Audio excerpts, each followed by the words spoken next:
Dans son contrat de gouvernement, la coalition de la Ligue du Nord et le mouvement 5 étoiles ont convenu d'interdire la possibilité à tout ministrable d'intégrer le gouvernement italien en cas d'appartenance à la franc-maçonnerie. Depuis la fin de la Seconde Guerre mondiale, cette mesure est une première en Europe. En vérité, cette mesure n'est pas surprenante venant de la part de ces deux formations politiques extrémistes et prétendument anti-système. Le contraire eût été étonnant. En attendant, ce point conforte les observateurs politiques sur le fait que l'Italie s'engage sur une voie qui va immanquablement la mettre en porte-à-faux vis-à-vis de l'Union européenne et de ses États membres, sans doute à l'exception notable de la Pologne et de la Hongrie, également dirigés par des gouvernements d'extrême droite. Pourtant, cela fait bien longtemps que la franc-maçonnerie est sur la sellette en Italie, cela fait longtemps que la péninsule donne des signes inquiétants. Le blog 3, 5, 7 et plus s'en est d'ailleurs fait l'écho au travers de plusieurs notes en 2017. Il faut donc faire un peu d'histoire. Depuis l'affaire de la loge Propaganda Due, plus connue sous le nom de P2, les anti-maçons italiens sont obsédés par l'influence néfaste qu'ils prêtent à la franc-maçonnerie sur la vie politique, sociale et économique de leur pays. Ils vivent dans l'idée que l'une des causes de cette influence néfaste réside dans le secret d'appartenance. Cette idée a pu être confortée par une perquisition du domicile de Licio Gelli, le vénérable de la P2, le 17 mars 1981, au cours de laquelle la police a mis la main sur la liste de 962 membres de cette loge. Cette liste comprenait un nombre important de parlementaires, de ministres et anciens ministres, de hauts fonctionnaires, de membres des services secrets, d'entrepreneurs ou encore des journalistes. Depuis, les adversaires de la franc-maçonnerie sont persuadés qu'il suffirait de publier les listes de maçons pour en finir avec ce qu'ils appellent la maçomafia. Ils oublient pourtant que la P2 a été suspendue par le Grand Orient d'Italie en 1976 et que cette suspension n'a nullement empêché Licio Gelli, son vénérable maître, de poursuivre des activités illégales. Le Grand Orient d'Italie a toujours eu du mal à se relever du traumatisme provoqué par le scandale de la loge P2.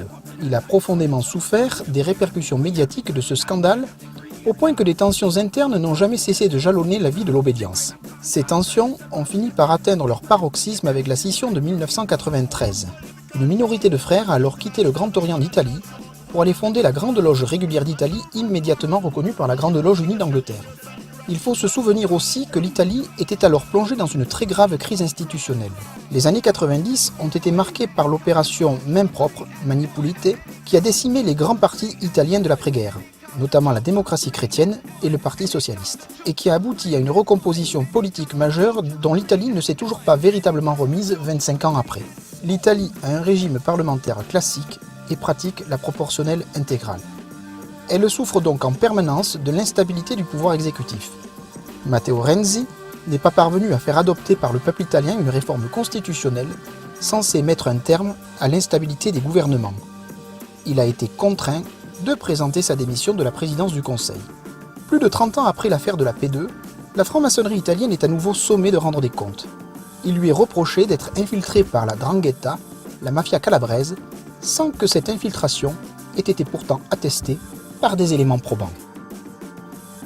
Dans une intéressante étude publiée dans le numéro 78 de la chaîne d'Union, paru en octobre 2016, Jacques de Saint-Victor préfère parler de zone grise. Selon cet auteur, les loges italiennes auraient été la matrice d'alliances étroites et profitables entre des milieux professionnels et des groupes mafieux. Les clans auraient eu besoin d'investir les loges pour rencontrer et sympathiser avec des acteurs locaux de la vie économique, politique, sociale et associative. La zone grise ne désigne donc pas une collusion ou une collaboration consciente, assumée et cynique, mais davantage une fréquentation, une coexistence, une porosité ou encore un clientélisme dont les loges auraient été en quelque sorte des points de passage. Jacques de Saint-Victor se réfère notamment à l'opération Olympia qui a porté un rude coup à la 'Ndrangheta. Cependant, le premier maxi-procès depuis le lancement de l'opération Olympia a révélé qu'aucun des 72 prévenus n'était membre du Grand Orient d'Italie, ce que les enquêteurs ont pu vérifier. Les esprits chagrins ou méfiants pourront objecter que la franc-maçonnerie italienne ne se réduit pas au Grand Orient d'Italie. Certes, mais en même temps, s'il y avait eu ne serait-ce qu'un seul franc-maçon dans le box des accusés, la presse n'aurait pas manqué de le signaler. Une commission parlementaire anti-mafia, présidée par Madame Rosy Bindi, une politicienne venue des rangs de l'ancienne démocratie chrétienne, a été instituée pour enquêter sur les prétendues collusions entre la franc-maçonnerie et la mafia. Dans le cadre de ses activités, elle a entendu les principaux responsables des obédiences maçonniques de la péninsule. Elle leur a demandé de produire la liste de leurs adhérents, sans succès. Stefano Bisi, grand maître du Grand Orient d'Italie, qui regroupe 23 000 frères répartis dans 850 loges, a refusé au nom de la liberté d'association et du respect de la vie privée. Antonio Bini, grand maître de la Grande Loge d'Italie, qui regroupe 8 000 membres dont 40% de femmes réparties en 510 loges, est sur la même position. En revanche, Fabio Venzi, grand maître de la Grande Loge régulière d'Italie, 3 500 frères répartis en 310 loges, s'est dit prêt à collaborer avec la commission parlementaire. Cependant, il n'est pas du tout sûr que les frères de la Grande Loge régulière d'Italie apprécient la position de leur grand maître. Fabio Venzi devrait se souvenir de la mésaventure qui est arrivée à l'un de ses prédécesseurs, le frère Giuliano Di Bernardo, en 1993. Ce dernier, à l'époque grand maître du Grand Orient d'Italie, avait sérieusement songé à remettre aux autorités judiciaires le fichier des adhérents de son obédience. Di Bernardo avait été poussé, dit-on, par la Grande Loge unie d'Angleterre. Cependant, Di Bernardo a été désavoué et amené à démissionner du Grand Orient d'Italie. Il est ensuite parti, avec quelques 300 frères, fonder la Grande Loge régulière d'Italie.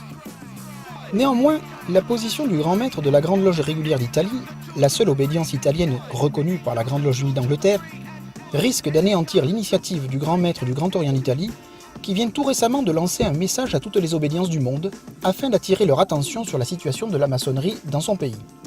Quoi qu'il en soit, la commission parlementaire anti-mafia a souhaité obtenir rapidement les listes des membres des différentes obédiences. Il ne semble pas qu'elle obtienne satisfaction car sa demande pose en réalité des problèmes juridiques considérables qui vont bien au-delà des postures de Madame Bindi, à qui l'on prête des ambitions politiques nationales.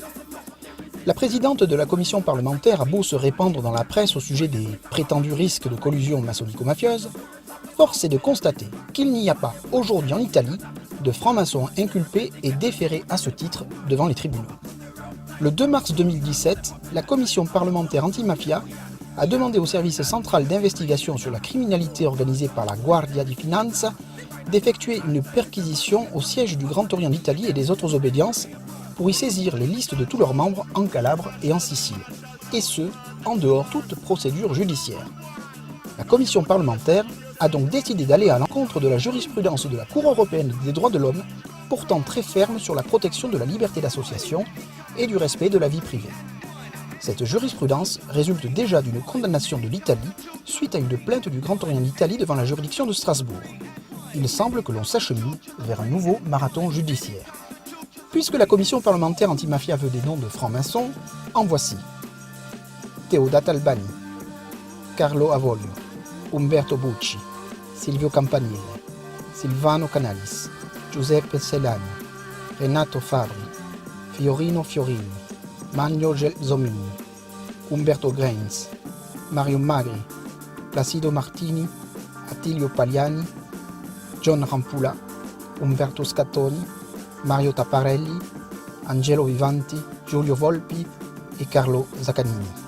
Ces noms sont ceux de 19 frères appartenant aussi bien au Grand Orient d'Italie qu'à la Grande Loge d'Italie massacrés par les nazis à la fosse Ardeatine le 24 mars 1944 en compagnie de plus de 330 autres innocents.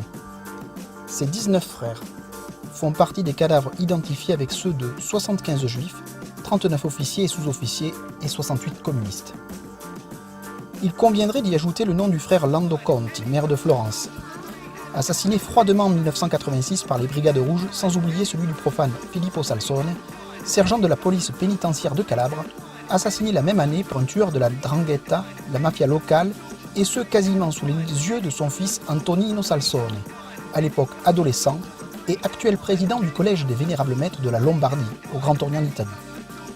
Aujourd'hui encore, l'assassinat dont a été victime Filippo Salsone n'a toujours pas été puni. Que faut-il dire à son fils? Qu'il devrait avoir honte d'appartenir à une organisation ayant soi-disant des collusions avec cette mafia calabraise qui a battu son père? Pour couronner le tout, une autre affaire a éclaté. Giulio Occhionero, un membre du Grand Orient d'Italie, est impliqué avec sa sœur Francesca dans une affaire de piratage informatique depuis janvier 2017. L'homme, ingénieur nucléaire de formation, ancien vénérable de la loge romaine Paolo Ungari, Nicola Ricciotti, Pensée et Action, est accusé de cyberespionnage. Il est soupçonné d'avoir piraté des centaines d'adresses électroniques de personnalités, parmi lesquelles celle de francs-maçons italiens de premier plan. Après plus d'1 an de détention préventive, Occhionero a été libéré et placé sous contrôle judiciaire dans l'attente de son procès. Il nie les accusations dont il fait l'objet. Bref, il n'en fallait pas davantage pour que cette affaire relance les spéculations sur les prétendues collusions entre la franc-maçonnerie italienne et les affaires politico-financières. En octobre 2017, Madame Rosy Bindi, présidente de la très active commission parlementaire chargée de la lutte contre la mafia, a d'ailleurs vainement demandé à nouveau au Grand Orient d'Italie qu'il fournisse la liste complète de ses membres.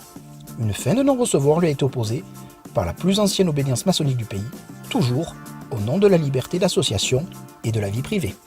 On le voit, la proposition de la nouvelle coalition parlementaire d'écarter du gouvernement toute personne pour cause d'appartenance à la franc-maçonnerie s'inscrit dans un contexte particulier s'étalant sur au moins un quart de siècle et procède d'un climat politique et social délétère où la franc-maçonnerie tient lieu de bouc émissaire facile et de catalyseur de nombreuses frustrations exploitées par les extrémistes de tout poil.